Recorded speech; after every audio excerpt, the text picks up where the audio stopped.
Hello बच्चों, आप कैसे हैं? आशा है आप अच्छे ही होंगे। हमने पूर्व की कक्षा में पूर्णांक के बारे में चर्चा की थी कि पूर्णांक किसे कहते हैं। आज हम चर्चा करने जा रहे हैं पूर्णांकों के गुणों के बारे में। आप सभी जानते हैं कि पूर्णांक को अंग्रेजी में इंटीजर्स कहते हैं और इंटीजर्स का पहला लेटर आई है तो हम पूर्णांक को आई से भी सूचित करते हैं। आइए पूर्णांकों के गुणों के बारे में चर्चा के अंतर्गत पहला गुण, जिसे समृद्ध गुण कहते हैं, अंग्रेजी में इसे क्लोजर प्रॉपर्टी कहते हैं।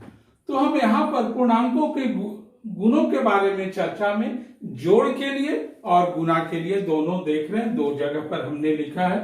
तो क्लोजर प्रॉपर्टी जो समृद्ध गुण है उसमें हम जोड़ के लिए आ रहे हैं कि यदि ए और बी कोई दो पूर्णांक हो तो उन दोनों पूर्णांकों का योग यानी ए प्लस बी भी पूर्णांक होगा। यही समृद्ध गुण है।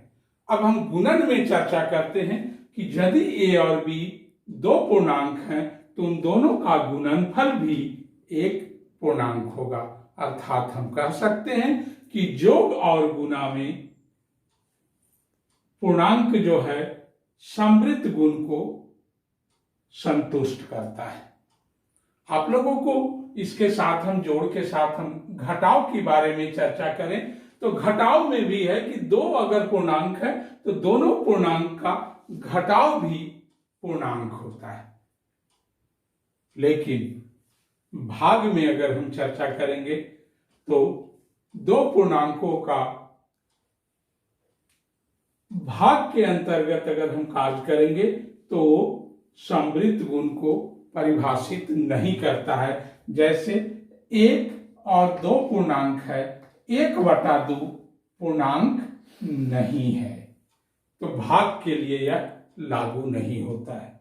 आइए अब हम इसमें कुछ उदाहरण आपको जोड़ और गुणा में दिखाते हैं कि जैसे 2 और 3 दो पूर्णांक है तो 2 जोड़ 3 कितना होता है? 5, जो कि 5 भी एक पूर्णांक है। उसी तरह से गुणा में हम 2 गुणे 3 6 होता है, 6 भी एक पूर्णांक है। अब हम दूसरे प्रॉपर्टी क्रम विनिमय नियम, जिसको अंग्रेजी में कॉम्यूटेटिव लॉ कहते हैं, नाम ही है क्रम विनिमय, जिसका क्रम चेंज हो जाता है। तो आइए पहले जोड़ की चर्चा करें। यदि ए और बी दो पूर्णांक हैं तो ए प्लस बी बराबर क्या होगा? बी प्लस ए, यानी ये क्रम विनिमय नियम को पालन करता है। जैसे 3 और 4 दो पूर्णांक है तो 3 जोड़ 4 बराबर 4 जोड़ 3। क्यों?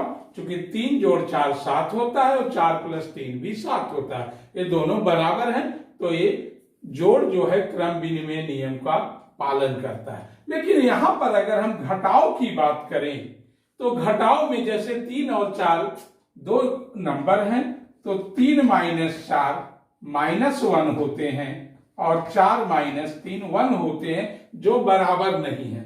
अर्थात इस प्रकार हम कह सकते हैं कि जोड़ जो है क्रम विनिमय नियम का पालन करता है लेकिन घटाव क्रम विनिमय नियम का पालन नहीं करता है। आइए अब हम गुणा के प्रॉपर्टी पर आए कि यदि ए और बी दो पूर्णांक है तो ए इंटू बी बराबर बी इंटू ए है। इसे हम एक उदाहरण के द्वारा दिखाते हैं कि 3 और 4 दो पूर्णांक है तो 3 × 4 बराबर 12 और 4 × 3 बराबर भी 12, यानी दोनों बराबर है। यानी गुणा जो है वो क्रम विनिमय नियम का पालन करता है। लेकिन यही यहां पर हम भाग की बात करें तो जैसे 3/4 और यहाँ 4/3 बराबर नहीं है। ये तो पहले भी 3/4 जो है पूर्णांक भी नहीं है, ये 4/3 भी पूर्णांक नहीं, दोनों बराबर भी नहीं। तो भाग जो है क्रम विनिमय नियम का पालन नहीं करता है। अब आइए हम साहचर्य नियम, जिसे अंग्रेजी में एसोसिएटिव लॉ कहते हैं, इस पर हम जोड़ के लिए चर्चा करते हैं। तो जोड़ के लिए हम 3 पूर्णांक लेते हैं, ए बी और सी 3 पूर्णांक लेंगे तो ए प्लस बी प्लस सी बराबर ए प्लस बी प्लस सी। जैसे हम 3 पूर्णांक 2, 3 और 4 लेते हैं, 2 जोड़ 3 जोड़ 4, यहां पर 2 जोड़ 3 प्लस 4। यहां देखिए 2 प्लस 3 5 जोड़ 4 9 होता है, यहां 2 प्लस 3 जोड़ 4 7, 2 प्लस 7 9 होता है। तो ये साहचर्य नियम का पालन करता है। लेकिन यहां अगर घटाव में लेंगे तो ये पालन नहीं करता है। इसी तरह से हम गुना में चर्चा करेंगे अगर, तो जैसे यहां लिए कि ए बी सी 3 पूर्णांक हैं, तो ए इंटू बी इंटू सी बराबर ए इंटू बी इंटू सी। एग्जाम्पल का हम उपयोग करते हैं, 2 इंटू 3 इंटू 4, तो यहां पर 2 गुने 3 गुने 4। तो यहां पर देखिए 2 गुने 3, यहां पर गुना आपको विस्तार से ऐसे दिखा देते हैं। देखिए 2 गुने 3 6, 6 में 4 से गुना करते हो तो 24 होता है। यहां 3 गुने 4 12 होता है, 2 गुने 12 24, तो ये बराबर होता है, ये भाग में लागू नहीं होता है। अब हम चौथा प्रॉपर्टी प्रतिलोम की बात करते हैं, इनवर्स की बात करते हैं। तो यहां पर जोड़ का प्रतिलोम और की बात हम पहले करते हैं। तो यदि कोई पूर्णांक ये है, उसमें अगर हम पूर्णांक -a को जोड़ते हैं, आप जानते हो कि किसी भी धनात्मक संख्या में माइनस लगा देते हैं तो ऋणात्मक संख्या जो है वो भी पूर्णांक होता है। तो a में अगर हम -a जोड़ते हैं तो 0 आता है।